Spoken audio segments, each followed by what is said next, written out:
Good morning, सुप्रभात दोस्तों। हमारे परिवार नोबल नेचर आरएस में आपका हार्दिक स्वागत और अभिनंदन अभिव्यक्त किया जाता है। आज एक मोटिवेशन लाइन लेकर आया हूँ दोस्तों। जहाँ कोशिशों का कद बड़ा होता है वहाँ नसीबों को भी झुकना पड़ता है दोस्तों। जहाँ कोशिश का कद बड़ा होता है दोस्तों, वहाँ पर नसीबों को भी झुकना होता है। वहाँ पर नसीबों को भी झुकना होता है दोस्तों, नसीबों को भी झुकना होता है। इसलिए अपना कोई भी कार्य अपने नसीब पर नहीं छोड़कर सिर्फ अपने कर्म पर विश्वास करो दोस्तों। एक न एक रोज़ आपको सफलता अवश्य मिलेगी। और दोस्तों, इसी के तहत आगे बढ़ता हुआ दोस्तों आपको इसी के तहत आगे बढ़ता हुआ दोस्तों आपको एक नई वीडियो के साथ आपके सामने हाजिर हुआ हूँ दोस्तों। और वो वीडियो में लेकर आया हूँ भारत की वो आकृति से संबंधित आपके समक्ष। अगर आज के वीडियो में प्रस्तुत किए गए 20 प्रश्न और उनके एनालिसिस में कम से कम 50 प्रश्न को अगर आपको अच्छा फायदा मिलेगा, तो कल से मैं वो आकृति से रिलेटेड कम से कम 300 प्रश्न जो हमारे रीट पटवार ग्राम सेवक आरएस तक के एग्जामों में आपके लिए अति महत्वपूर्ण सिद्ध होगी, ये प्रश्न में 2-3 दिन में समाप्त करवा दूंगा दोस्तों। इसलिए आपसे विशेष अनुरोध कि आज के वीडियो को शुरू से लेकर अंत तक जरूर देखें और कमेंट बॉक्स में ये एक्सपेरिमेंट कैसा लगा इस पर ज़रूर कमेंट करें दोस्तों, ताकि मैं आपके समक्ष इतने प्रश्न प्रस्तुत कर दूं। थोड़ा सा वीडियो बनाने का कंटेंट चेंज किया है, प्रश्न के माध्यम से वीडियो बनाने स्टार्ट करने की सोच रहा हूं दोस्तों। अगर आप लोगों को ये पसंद आए तो आप ज़रूर इसके नीचे कमेंट बॉक्स में अपनी हाँ या ना का जो भी जवाब है वो ज़रूर लिख दे दोस्तों। अगर मेरे वीडियो को 10 बंदे पढ़ करके एग्ज़ाम में जाते हैं, उसी में मैं धन्य हो जाऊंगा। उसी पर मैं वर्क कर सकता हूं दोस्तों, और उन लोगों के लिए ही वीडियो बनाए जा रहे हैं। वर्तमान परिस्थितियों को ध्यान में मद्देनज़र रखते हुए भी मैं आपके समक्ष डेली वीडियो लाने का प्रयास कर रहा हूं। इसका औचित्य सिर्फ इतना है दोस्तों, जो मेरे पास है मैं आप लोगों को देने का एक कष्ट प्रदान करना चाहता हूं दोस्तों। अगर आपके भौतिक विभागों की बात करूं भारत के, तो इनकी एक बार मोटा सा एनालिसिस बता देता हूं दोस्तों, जो कि इस मैप में आप समझ सकते हो। और यहाँ पर मोटा एनालिसिस बताऊं दोस्तों, तो यहाँ पर भारत को मुख्य रूप से एनसीईआरटी के हिसाब से 5 भौतिक भूभागों में बांटा गया है दोस्तों। और उन 5 भौतिक भूभागों की बात करूं तो वे 5 भौतिक भूभाग है।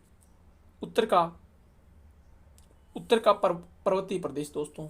उत्तर का जो पर्वतीय प्रदेश है ये कश्मीर से लेकर अरुणाचल प्रदेश तक फैला हुआ है दोस्तों।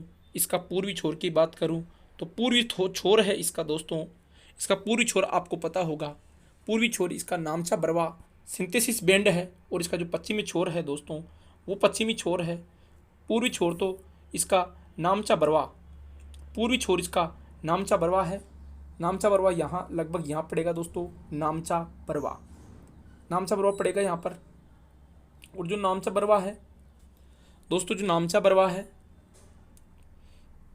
नामचा बरवा पूर्व में स्थित है वह अरुणाचल प्रदेश में स्थित है। और एक सिंथेसिस बैंड पश्चिम में स्थित है दोस्तों। पश्चिम वाला नंगा पर्वत है। और नंगा पर्वत अगर आपको बताऊं मैं लोकेशन, तो इसकी exact location Pakistan occupied Kashmir पड़ेगी नंगा पर्वत की लगभग यहाँ पर। और यहाँ पर नामचा बरवा, यहाँ से लेकर यहाँ तक जो क्षेत्र विस्तृत है इसे हिमालय पर्वत क्षेत्र कहा जाता है दोस्तों। ये भारत, नेपाल और चीन में फैला हुआ है, और भूटान में। इसके अलावा भारत के उत्तर के विशाल मैदान की बात करूं तो भारत का उत्तर का विशाल मैदान दोस्तों इसके सहारे भारत के अधिकांश राज्यों को कवर करता हुआ उत्तर का विशाल मैदान फैला हुआ है। उसके बाद तीसरे की बात करूं भूभाग की, तो भारत का प्रायद्वीपीय भूभाग आपको विस्तृत पता होगा। ये भारत का एक त्रिभुजाकार में फैला हुआ प्रायद्वीपीय भूभाग है दोस्तों। और प्रायद्वीपीय भूभाग के दोनों छोरों पर पश्चिमी तटीय मैदान, जो कि ये कहलाता है पश्चिम तटीय मैदान और ये कहलाता है पूर्वी तटीय मैदान। और यहाँ पर ही पश्चिम घाट और पूर्वी घाट अवस्थित है। इन दोनों को एक जगह मिला दिया जाता है। पश्चिम घाट और पूर्वी घाट को अलग से पढ़ते हैं हम, और तटीय मैदानों को अलग से पढ़ते हैं। और द्वीप समूह भारत को आपको विदित होगा कि जो द्वीप समूह हैं दोस्तों, वे द्वीप समूह आपको पता होगा कि वे सब द्वीप समूह भारत के समुद्रों में विस्तृत है। एक अंडमान निकोबार द्वीप समूह तो यहाँ पर अवस्थित है। इसके अलावा अंडमान के अलावा लक्षद्वीप, दमनदीप, दादर नागर हवेली, ये सब भारत के पश्चिम भागों में अवस्थित है। इस प्रकार दोस्तों सामान्य परिचय थोड़ा बहुत जो मैं आपको कराना अनिवार्य था उसको समाप्त करते हुए अब मेरे ट्रैक पर आता हूँ और जो प्रश्न लेकर आया हूँ उन पर बात करना चाहूँगा दोस्तों। सबसे पहले प्रश्न की बात करूँ तो दक्षिण भारत का सर्वोच्च शिखर, दक्षिण भारत का सर्वोच्च शिखर कौन सा है? अगर दक्षिण भारत के सर्वोच्च शिखर की बात करूं तो दोस्तों दक्षिण भारत का सर्वोच्च शिखर अनाईमुड़ी, दोदाबेटा, महेंद्रगिरी और महाबलेश्वर, इन सब में कौन सा है? तो इन सब में अनाईमुड़ी भारत का दक्षिण का सर्वोच्च शिखर है दोस्तों। आज मैंने यहाँ पर आंसर शो कर दिए, कल से आपको आंसर शो नहीं किए जाएंगे और आंसर को पढ़ाया जाएगा दोस्तों। आज शो करने का रीजन ये था कि अगर आप लोगों को ये कंटेंट अच्छा लगे तो आप कमेंट बॉक्स में जरूर करना। दक्षिण भारत का सर्वोच्च शिखर अनाईमुड़ी है दोस्तों। अनाईमुड़ी की बात करूं तो ये किस में स्थित है? ये नीलगिरी पर्वतमाला में है। कौन सी पर्वतमाला में है दोस्तों? नीलगिरी पर्वतमाला में अवस्थित है। नीलगिरी पर्वतमाला में अवस्थित है दोस्तों। नीलगिरी की बात करूं तो ये कहाँ अवस्थित है? नीलगिरी आपका केरल, कर्नाटक और तमिलनाडु की सीमा पर अवस्थित है। केकेटी की सीमा पर अवस्थित है नीलगिरी पर्वतमाला और उस नीलगिरी पर्वतमाला में अनाईमुड़ी पर्वतमाला अवस्थित है जो कि दक्षिण भारत की सर्वोच्च शिखर है दोस्तों। इसकी हाइट है दोस्तों लगभग 2600 मीटर के समथिंग है दोस्तों। इसलिए इसको याद रख लेना, ये भारत की दक्षिण की सबसे सर्वोच्च चोटी है दोस्तों। अगर भारत की सर्वोच्च चोटी की बात करूं तो गॉडविन ऑस्टिन को माना जाता है दोस्तों।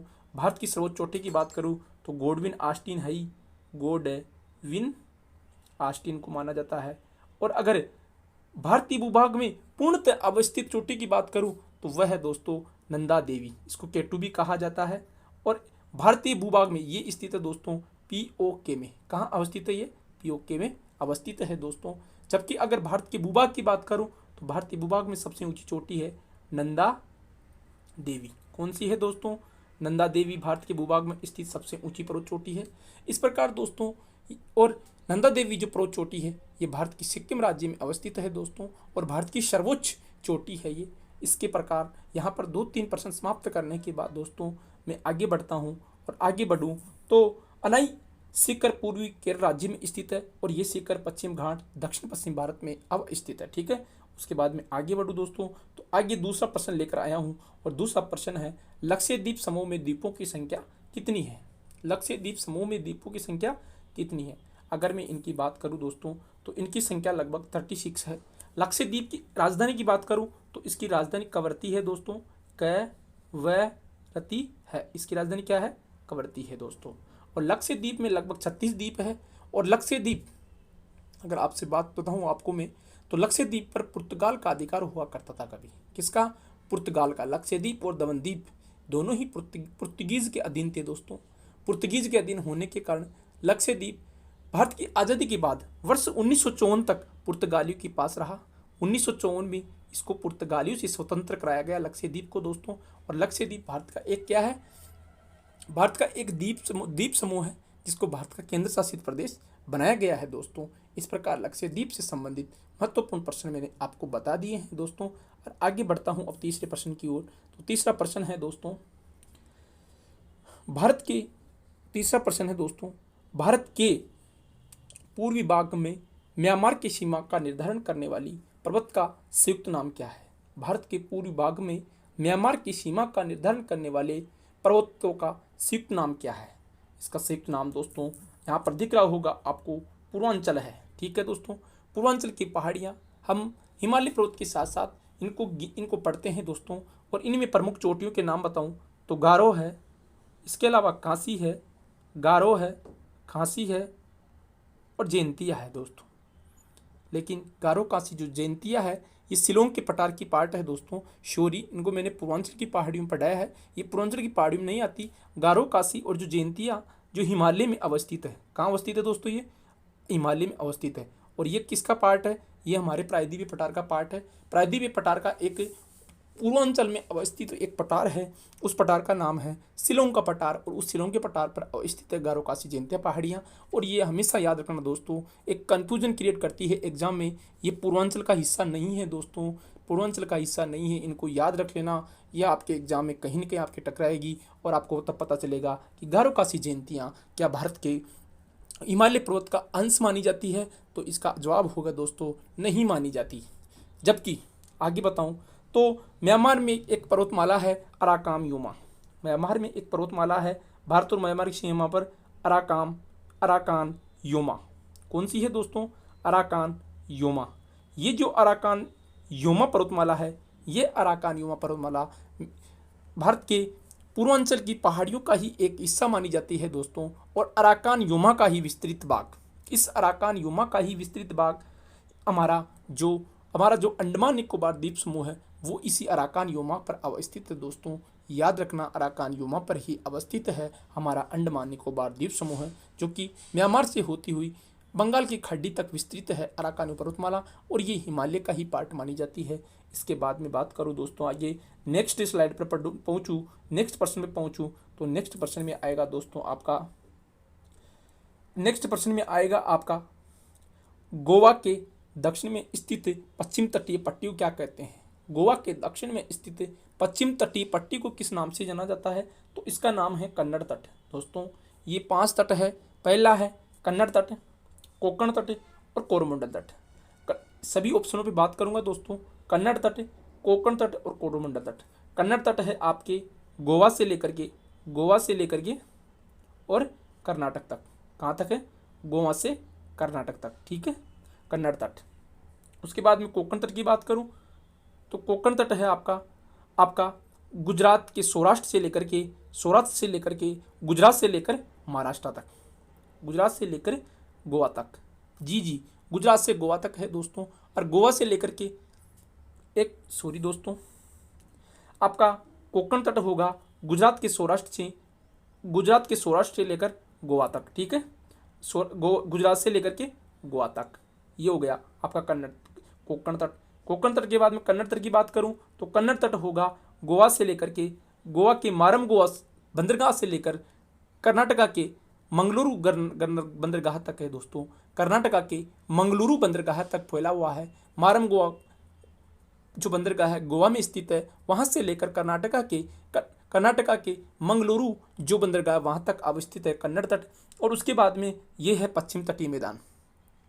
जो पश्चिम तटीय मैदान है उसके 3 नाम है। कोंकण तट है गुजरात से लेकर के गोवा तक, और कोंकण तट है गुजरात से लेकर के महाराष्ट्र तक। कोंकण तट है गुजरात से लेकर के महाराष्ट्र तक। और उसके बाद में आता है आपका कन्नड़ तट। तो कन्नड़ तट है आपका गोवा से लेकर के कहाँ तक है? ये कन्नड़ तट कर्नाटक तक है। और कर्नाटक से लेकर के केरला के अंतिम छोर तक वहाँ तक है आपका कोरोमंडल तट। कोरोमंडल तट भारत में मसाला उत्पादन के लिए जाना जाता है। कोरोमंडल तट पर ही भारत का जो प्रथम विदेशी जो पुर्तगीज था वास्को डी गामा, वो इसी कोरोमंडल तट पर आया था। कोचीन बंदरगाह है केरला में। इस प्रकार सारे ऑप्शनों पे मैंने जो प्रश्न पढ़ सकते थे। एक उत्तरी सरकार तट है दोस्तों, ये पूर्वी तटीय मैदान का हिस्सा है। पूर्वी तट में उत्तरी सरकार तट है आपके बंगाल से लेकर के कहाँ तक है? आंध्र प्रदेश तक उत्तरी सरकार तट है। या बंगाल से लेकर के ओडिशा तक, वेस्ट बंगाल से लेकर के ओडिशा तक का जो तट है ना, ओडिशा तक का तट क्या है? ओडिशा तक का तट आपका उत्तरी सरकार तट कहलाता है। और ओडिशा से लेकर आंध्र प्रदेश तक का आपका उत्कल तट कहलाता है। और उत्कल तट के बाद में आपका आएगा कौन सा तट आएगा? कोरोमंडल तट आएगा दोस्तों। कोरोमंडल तट मैंने आपको पश्चिम में पढ़ाया। कोरोमंडल तट तमिलनाडु और आंध्र प्रदेश के बीच फैला हुआ है। तमिल और आंध्रा के बीच में जो फैला हुआ है, एपी आंध्र प्रदेश के बीच में, उसे कोरोमंडल तट कहते हैं। जबकि जो केरल वाला तट है जहाँ पे वास्को डी गामा आया था, उसे मालाबार तट कहा जाता है। दोस्तों, पहले मैंने थोड़ा सा गलत बताया। मालाबार जो तट है वो पश्चिम घाट का हिस्सा है। और ये कहाँ फैला हुआ है? मालाबार तट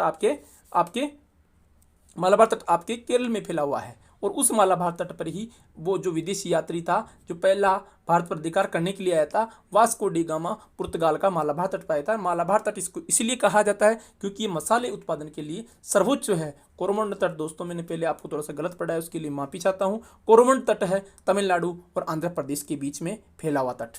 उसके बाद में आगे बढ़ूँ दोस्तों, तो आगे है यहाँ पे आगे का क्वेश्चन है अपना, पूर्वी घाट का सर्वोच्च शिखर क्या है? पूर्वी घाट की बात करूं दोस्तों तो पूर्वी घाट कहाँ तक फैला हुआ है, पूर्वी घाट और पश्चिम घाट में कौन कौन से राज्य आते हैं दोस्तों। पश्चिम घाट में जो राज्य आते हैं उनके बारे में हमारी हमारी यूपीएससी की 40 प्रश्न है। पश्चिम घाट और पूर्वी हिमालय, वेस्टर्न घाट को और पूर्वी हिमालय भारत में 2 हॉट स्पॉट है, 2 हाई डाइवर्सिटी के क्षेत्र है, पश्चिम घाट और पूर्वी हिमालय। तो पश्चिम घाट में कौन कौन से राज्य आते हैं उनकी अगर बात करूं तो वेस्टर्न घाट में आएंगे आपके सबसे पहले आएगा गुजरात, फिर आएगा महाराष्ट्र, फिर आएगा गोवा, फिर आएगा कर्नाटक, फिर आएगा केरल, फिर आएगा आपका तमिलनाडु। दोस्तों इसको भूल मत जाना, तमिलनाडु आपके पश्चिमी घाट में आएगा। इस प्रकार 1 2 3 4 5 और 6 राज्य पश्चिम घाट में आएंगे दोस्तों। सबसे पहले गुजरात, फिर महाराष्ट्र, फिर गोवा, फिर कर्नाटक, फिर केरल और फिर तमिलनाडु तक पश्चिम घाट फैला हुआ है दोस्तों।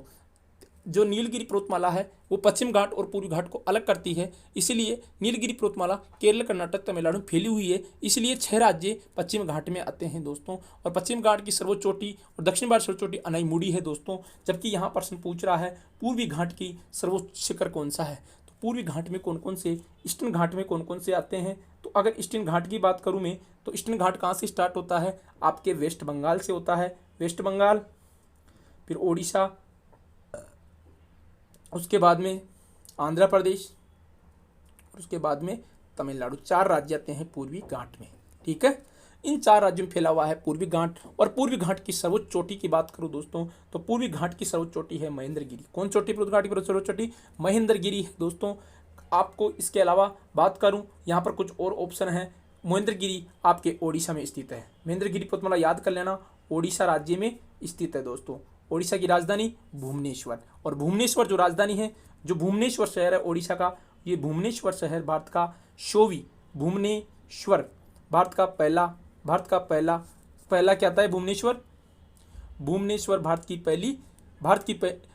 पहली क्या थी, स्मार्ट सिटी थी दोस्तों। स्मार्ट सिटी मिशन जो 2015 में चला था, वो पहली स्मार्ट सिटी आपकी भुवनेश्वर थी दोस्तों।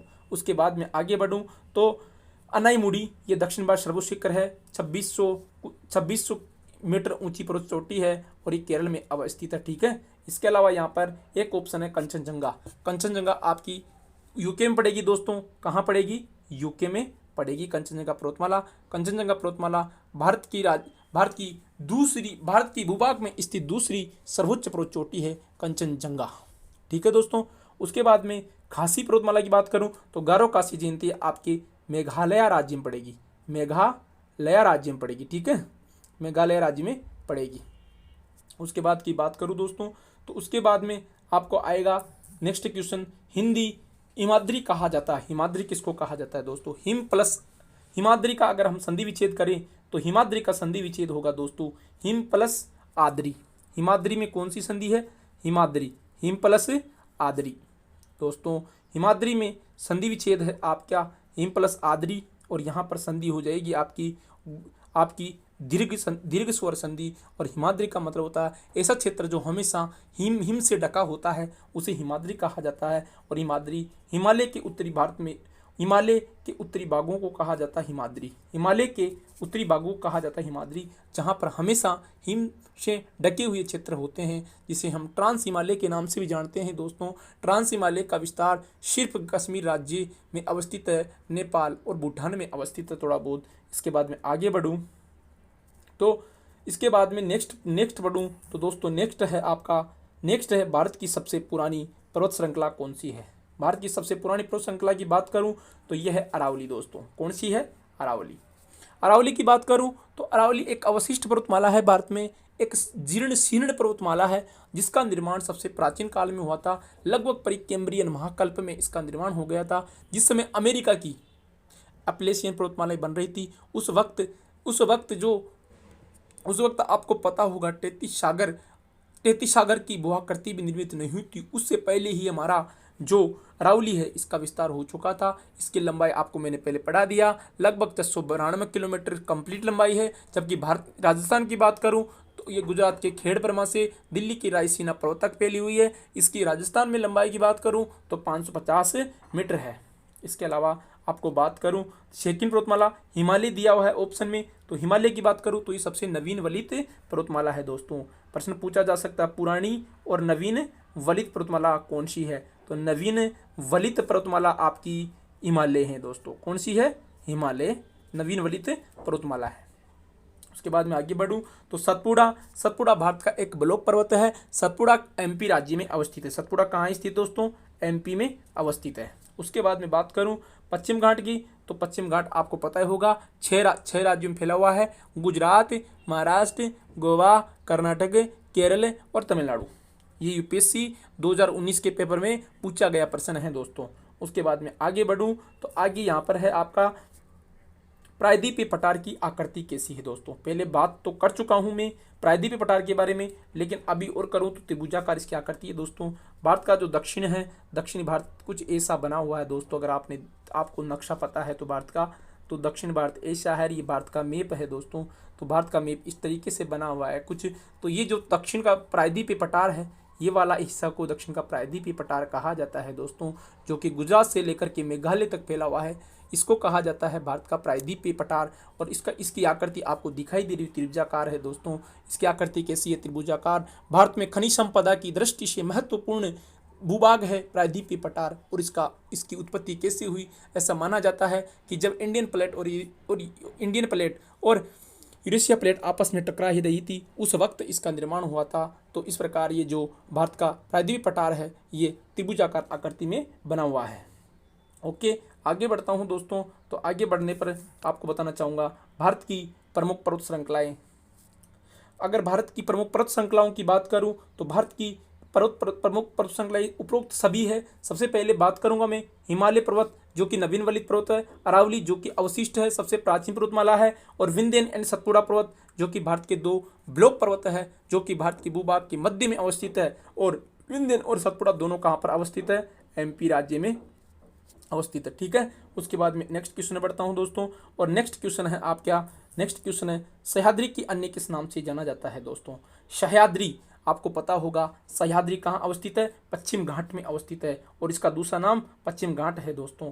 सह्याद्री पश्चिम घाट, याद रखना दोस्तों। पश्चिम घाट का दूसरा नाम सह्याद्री होता है। आपको हजारों बार प्रश्न पूछा गया भी है और पूछा जा सकता है कि सह्याद्री क्या है। तो सह्याद्री कहाँ अवस्थित है? 6 राज्यों में अवस्थित है। पश्चिम घाट को ही सह्याद्री कहा जाता है। और ये भारत का हॉट स्पॉट है। क्या है दोस्तों? सह्याद्री भारत का हॉट स्पॉट। आपको कभी हॉट स्पॉट पूछे कि भारत में कौन कौन से हॉट स्पॉट है, तो हॉट स्पॉट 2 है भारत में। एक है पश्चिमी घाट, एक है ईस्टर्न हिमालय यानी पूर्वी हिमालय, जहाँ पर हाई बायोडाइवर्सिटी मिलती है, जहाँ पर खूब बारिश होती है, खूब वनस्पति मिलती है, खूब पशु प्राणी मिलते हैं, इसलिए इसे हॉट स्पॉट कहा जाता है। और इसको सह्याद्री के नाम से जाता है दोस्तों। डायरेक्ट पश्चिम घाट आपके ऑप्शन में ना करके सह्याद्री भी कभी आ सकता है दोस्तों। हिमाद्री हिमालय का उत्तरी पार्ट है। अरावली अवशिष्ट प्राचीन अवशिष्ट पर्वतमाला है।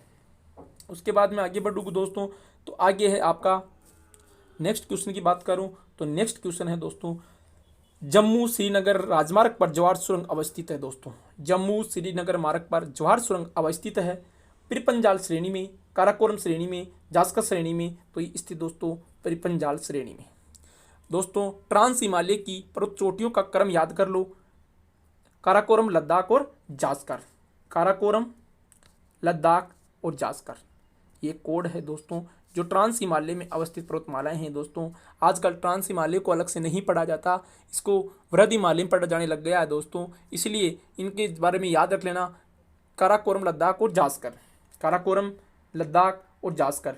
काराकोरम, लद्दाख और जास्कर। और यहाँ पे प्रश्न पूछा जा रहा है दोस्तों कि जम्मू श्रीनगर राजमार्ग पर जवाहर सुरंग अवस्थित है, ये कौन सी श्रेणी में अवस्थित है? तो ये आपकी पिरपंजाल श्रेणी में अवस्थित है। इतना याद कर लेना दोस्तों। उसके बाद में नेक्स्ट प्रश्न पर पहुंचूं तो नेक्स्ट प्रश्न होगा आपका नेक्स्ट प्रश्न, भारत में दूसरा सर्वोच्च शिखर कौन सा है जो पूर्ण रूप से देश में अवस्थित है? पहले बता तो चुका हूं दोस्तों, लेकिन एक बार और देख लो। ये कौन सा होगा? ये नंदा देवी होगी। और नंदा देवी कहाँ अवस्थित है? नंदा देवी आपको पता होगा कि ये नंदा देवी जो पर्वतमाला है, ये आपके नंदा देवी आपके उत्तराखंड में स्थित है दोस्तों। कहाँ स्थित है? यूके में अवस्थित है।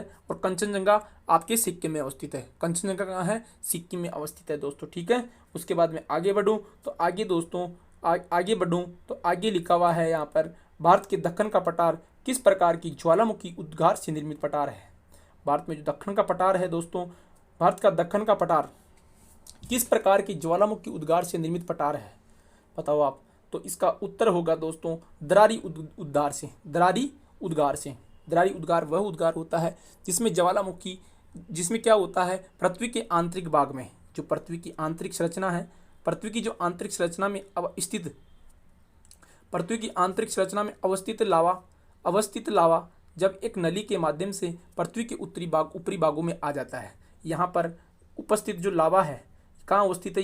ये मेंटल के ऊपरी पार्ट में अवस्थित है। ये लावा जब एक नली के माध्यम से, एक नलिका के माध्यम से धरती पर आता है और जहाँ पर ये बहुत ऊंचा शिखर के रूप में खड़ा होने की बजाय एक चौड़ाई में फैल जाता है, ऐसे फैल जाता है दोस्तों, उसे कहा जाता है, और जहाँ जम जाता है ये, उसे कहा जाता है पठार। अगर ये शिखर के रूप में अवस्थित हो गया तो इसे कहा जाएगा पर्वत, और ये अगर समतल आकार में अवस्थित हो गया तो इसे कहा जाएगा पठार। इसलिए हमारा जो दक्कन का पठार है, जिसे हम प्रायद्वीपीय पठार भी कहते हैं, ये दरारी उद्गार का उदाहरण है दोस्तों। इसके बाद में आगे बढ़ूं तो आगे नेक्स्ट प्रश्न आता हूं दोस्तों, और नेक्स्ट प्रश्न में लिखा हुआ है, नेक्स्ट प्रश्न है एरिड फॉरेस्ट इंस्टीट्यूट किस राज्य में स्थित है दोस्तों? एरिड फॉरेस्ट, शुष्क वन अनुसंधान शुष्क वन संस्थान, शुष्क वन संस्थान दोस्तों, ये राजस्थान में स्थित है। राजस्थान के पलौदी जोधपुर में। कहाँ स्थित दोस्तों? राजस्थान के पलौदी जोधपुर में। 2020 में आपने सुना होगा कोरोना के साथ साथ एक और बीमारी फैली थी राजस्थान के लोगों को, किसानों को परेशान करने के लिए, और वह थी टिड्डी दल का राजस्थान में आगमन। बहुत सालों बाद हुआ था दोस्तों। टिड्डी दल ने राजस्थान की जो खरीफ की फसल थी उसमें बहुत नुकसान किया था। इसलिए जो शुष्क एरिड इंस्टीट्यूट है राजस्थान का, वो इस बार सुर्खियों में है दोस्तों। याद रख लेना, पलौदी जोधपुर में शुष्क arid institute, arid forest institute अब स्थित है। इसके बाद में आगे बढ़ूँ दोस्तों तो आगे लिखा हुआ है, अगला प्रश्न है, आगे का प्रश्न है दोस्तों, पवन द्वारा जो अपर्दनात्मक कलाकृति नहीं है वह है। पवन ऊर्जा द्वारा जो अपर्दनात्मक कलाकृति नहीं है वह, एक होता है अपर्दन, एक होता है निक्षेपण दोस्तों। पवन के द्वारा जो निक्षेपित कलाकृतियाँ हैं, जो पवन के द्वारा उड़ाकर किसी जगह जमा दी जाती है, उसे निक्षेपण कहते हैं, और जहाँ से उड़ाकर इस कलाकृति को बिगाड़ दिया जाता है उसे अपर्दन कहा जाता है। ऐसी इस कलाकृति यहाँ पर आपको दिखाई दे रही होगी, राजस्थान के पश्चिम मरुस्थल एरिया में मिलता है। राजस्थान में पश्चिम मरुस्थल एरिया में स्तूप मिलते हैं, बालू का स्तूप कहते हैं। ये 8 प्रकार के होते हैं, और इन बालू का स्तूपों में सबसे महत्वपूर्ण बरगान बालू का स्तूप है दोस्तों। जो बरगान बालू का स्तूप है, ये अर्धचंद्राकार बालू के स्तूप है, जो कि अर्धचंद्र के आकार के होते हैं दोस्तों। इसलिए इनको बरगान को अर्धचंद्राकार बालू का स्तूप कहा जाता है। और ये स्तूप बालू के जो रेत होती है उसको पवन के द्वारा उड़ा दिया जाता है, और वहाँ पर स्तूप का निर्माण हो जाता है। इसके अलावा दोस्तों यहाँ पर कुछ और दिया गया है। इसके अलावा दोस्तों यहाँ पर जुगेन दिया गया है, इंसेलबर्ग दिया गया, और छत्रकशिला। ये एक छत्री की आकृति का जमाव हो जाता है जब बालू का, उसी छत्रकशिला कहते हैं। इंसेलबर्ग भी होता है, ये भी निक्षेपण के द्वारा निर्मित होती है। और इंसेलबर्ग एक सर्पनुमा आकृति बन जाती है जब वायु के रेत के धोरों की, उसे इंसेलबर्ग कहते हैं। और जुगेन दोस्तों एक होती है जो कि जाली का आकृति में जब अपर्दन होता है बालू मिट्टी का, उसे जुगेन कहा जाता है। निक्षेपण होता है दोस्तों, इन तीनों में निक्षेपण और इस एक में स्तूप बनते हैं, ठीक है, इसमें अपर्दन होता है। उसके बाद मैं आगे बढ़ता हूं दोस्तों। नेक्स्ट क्वेश्चन है, निम्न में से भारत की कौन सी चोटी सबसे ऊंची है? दोस्तों भारत की सबसे ऊंची चोटी की बात करूं तो कंचनजंगा है भारत के भूभाग में, और ये कहाँ स्थित दोस्तों? सिक्किम में स्थित है। सिक्किम राज्य भारत के उत्तर पूर्व में स्थित है, और सिक्किम राज्य को भारत में 1975 में लाया गया था, और 35वें संविधान संशोधन के द्वारा 36वें संविधान संशोधन इसे भारत की मान्यता दे दी गई। दोस्तों सिक्किम राज्य भारत का प्रथम जैविक राज्य है, जहाँ प्रकृति को पूर्णतः जैविक बना दिया गया है। उसके बाद में आगे बढ़ूँ दोस्तों, यहाँ पर कुछ एवरेस्ट पर्वतमाला आपको पता होगा कहाँ स्थित है। ये नेपाल में स्थित है। इसकी ऊंचाई कितनी है? 8,848.6 बता दी गई है दोस्तों चाइना के द्वारा। इसके अलावा कंचनजंगा बताई दिया आपको। इसके अलावा दोस्तों यहाँ पर एवरेस्ट की ऊंचाई बताई दी। मकालू कहाँ स्थित है? मकालू नेपाल में स्थित दोस्तों, मकालू नेपाल में स्थित है, वृद्ध हिमालय का पार्ट है, ठीक है। उसके बाद में दोस्तों बात करूँ नंदा देवी, ये यूके में स्थित है। नंदा देवी कहाँ स्थित है? यूके में अवस्थित है। उसके बाद में आगे बढ़ूँ दोस्तों, तो आगे यहाँ पर लिखा हुआ है भारतवर्ष का सर्वोच्च पर्वत शिखर कौन सा है? तो भारतवर्ष का सर्वोच्च पर्वत शिखर आपको पता होगा गोडविन ऑस्टिन है दोस्तों। इसे केटू भी कहा जाता है। और ये कहाँ अवस्थित है? ये पीओके में अवस्थित है। कहाँ अवस्थित दोस्तों? ये पीओके में अवस्थित है। और इसकी ऊंचाई कितनी है? लगभग 8,411 मीटर है। 8,411 मीटर है दोस्तों इसकी ऊंचाई। इसके बाद में आगे बढ़ूँ तो यहाँ पर दी हुई अन्य ऑप्शन कंचनजंगा पढ़ लिया हमने। ये भारतीय भूभाग में स्थित सबसे ऊंची चोटी है और ये सिक्किम में है। और इसकी हाइट है दोस्तों 8,597 मीटर। 8,597 मीटर इसकी हाइट है। इसके बाद में आगे बढ़ूँ दोस्तों, तो आगे यहाँ पर दिया हुआ है पंबन द्वीप स्थित है। पंबन द्वीप कहाँ स्थित दोस्तों? भारत और श्रीलंका के बीच स्थित है। भारत और श्रीलंका के बीच कौन सा द्वीप स्थित है? पंबन द्वीप दोस्तों। जो वाला ये भारत है और भारत के जस्ट जो नीचे जो यहाँ पे श्रीलंका है दोस्तों, इन श्रीलंका और भारत के बीच में यहाँ पर पंबन द्वीप स्थित है। कहाँ पे स्थित दोस्तों? भारत और श्रीलंका के बीच पंबन द्वीप स्थित है। उसके बाद में आगे बढ़ूँ दोस्तों, तो आगे लिखा हुआ अगर नेक्स्ट क्वेश्चन है यहाँ पे, गुरु शिखर एक चोटी है दोस्तों। गुरु शिखर किसका पार्ट है दोस्तों? गुरु शिखर माउंट आबू में स्थित है। और ये किसका पार्ट है? ये अरावली का पार्ट है। किसका पार्ट है? अरावली का। अरावली की सर्वोच्च चोटी का नाम है गुरु शिखर। कहाँ स्थित है? सिरोही राजस्थान में स्थित है। आबू पर्वत पर स्थित है। और इसकी ऊंचाई है 1722 मीटर। कितनी है दोस्तों? 1722 मीटर इसकी हाइट है। उसके बाद में आगे बढ़ूँ तो यहाँ पर आपको मिलेगा दोस्तों भारत की वास्तविक प्राचीनतम मोड़दार पर्वत श्रेणी कौन सी है? भारत की प्राचीनतम जो मोड़दार पर्वत श्रेणी है दोस्तों, वो आपको विदित होगा कौन सी है?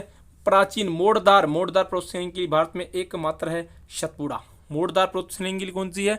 सतपुड़ा दोस्तों। ये एक यहाँ से जो नर्मदा और ताप्ती नदियाँ निकलती है वो एक भ्रंश घाटी से होकर निकलती है। यहाँ पर दोस्तों एक मोड़दार पर्वत है दोस्तों। यहाँ पर सिंथेसिस बैंड के समान बनी हुई है, क्योंकि ये एक मोड़दार पर्वत है जो कि ब्लॉक पर्वत के नाम से जाना जाता है। और ये मध्यकालीन जो युग था उसमें इसकी उत्पत्ति हुई थी दोस्तों। और ये भारत की सतपुड़ा जो रेंज है वो ब्लॉक पर्वत है। यहाँ से नर्मदा और ताप्ती नदियों का उद्गम होता है। इस प्रकार दोस्तों आज के वीडियो का अंत होता है। और मैं दोस्तों आपसे ज़्यादा बड़ा नहीं हो जाए इसलिए विदा लेना चाहूँगा दोस्तों। और जब वापस नए वीडियो के साथ मिले तब तक आप दोस्तों इस वीडियो के कमेंट बॉक्स में जरूर बताना कि ये प्रश्नोत्तरी कैसी लगी। जय हिंद, जय भारत।